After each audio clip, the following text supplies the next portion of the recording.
We make small-scale theatre, sort of live art, comes somewhere between, kind of falls in between that kind of gap of devised work and live art. We make small-scale touring work, but we're interested in ideas or events that kind of are on a much larger scale. So often people have described us as sort of miniaturising these kind of much larger or more epic kind of events.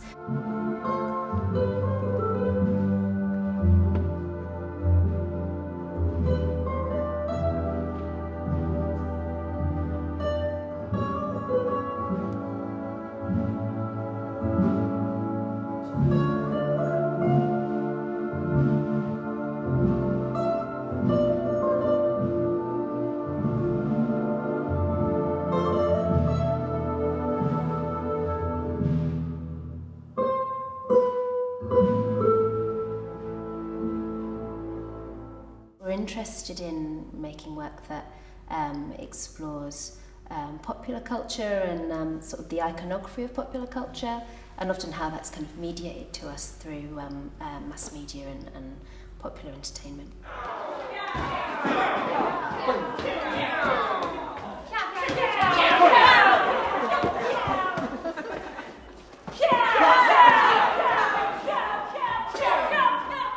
Americana seems to be a thing that just kind of comes back for us over and over again, like it's just continually interesting.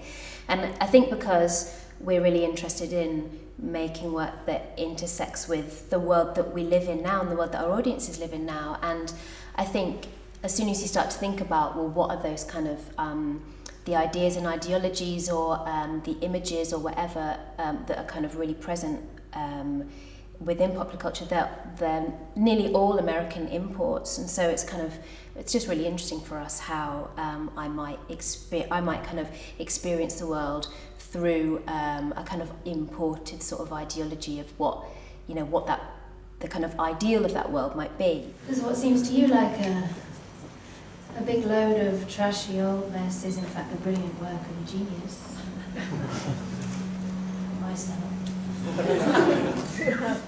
And that work is so powerful that it's quite beyond my control, and when I'm in the grips of it I can't feel pleasure and I can't feel pain. I'm physically and emotionally, do you understand what I'm saying? Have you ever felt like that, when you just couldn't feel anything and you don't want to either, like that? We're interested in why those particular tropes or that particular kind of iconography or particular sorts of narratives might be continually interesting, and how those narratives might be about a kind of cultural dominance that we're kind of like simultaneously complicit in and also enjoy, but that perhaps there's some kind of like rub there about the kind of exporting of like a particular kind of ideology through culture. My name is Johnny Airtime. There's just one of me here today, but looking around there's 100, maybe even 200 of you here today. And I'm here to issue you a challenge. I'd like to see if any of you can do what I can do. My name is Johnny Airtime, and I will jump the fountain. And then with Hoke's Bluff, our new show, I think we were interested in the kind of particular like narrative arc of those kind of films where everybody always wins at the end, and even if they don't win on the field, or then they win in life, or this sort of particular narrative about being a winner on the inside, and how sort of interesting that was and what that was kind of really about.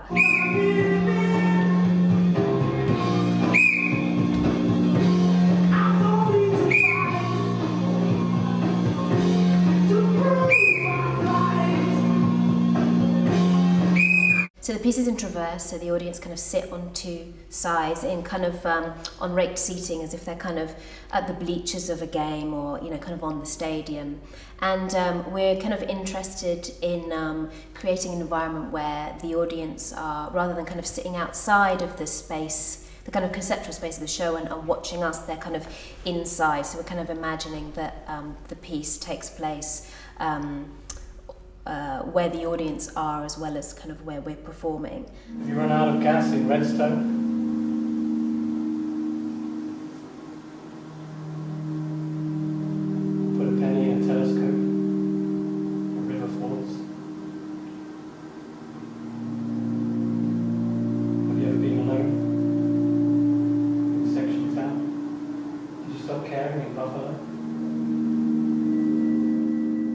I would say that we generally tend to get a very diverse audience mix. Often people come to our shows who come and speak to us afterwards and say, oh, I've never been to the theatre before, but someone brought me, or I haven't been to theatre for 10 years. And, you know, so I think because we're kind of operating in a slightly less restrictive space, or in a space that kind of doesn't have the kind of the same, like the weight of expectation that I think that those kind of other more traditional setups can. I think that means that, you know, our shows often have a much broader kind of appeal, and we get a broader kind of audience coming